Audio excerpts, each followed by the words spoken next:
T20 world కప్‌లో భాగంగా India versus south Africa మధ్య జరిగిన మ్యాచ్‌లో సౌత్ ఆఫ్రికాపై టీమిండియా 7 పరుగుల తేడాతో ఘన విజయం సాధించింది.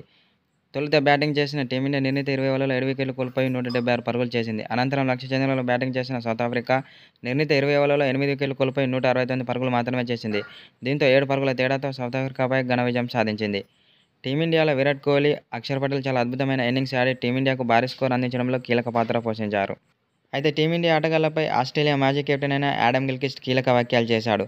టీమిండియా ఆటగాళ్లు చాలా అద్భుతంగా ఆడి జట్టు విజయంలో కీలక పాత్ర పోషించారని అన్నాడు. బౌలింగ్లోనైతే చాలా అద్భుతంగా రాణించారని అన్నాడు. చివర్లోనైతే హార్దిక్ పాండ్యా వేసిన బౌలింగ్ అయితే మైండ్ బ్లోయింగ్ అని యాడమ్ గిల్క్రిస్ట్ పేర్కొన్నాడు.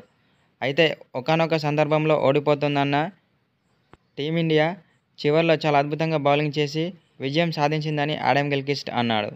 అనంతరం ఇటువంటి క్రికెట్ జట్టును నా క్రికెట్ చరిత్రలోనే చూడలేదని టీమిండియాపై ప్రశంసల వర్షం కురిపించాడు యాడమ్ గిల్క్రిస్ట్.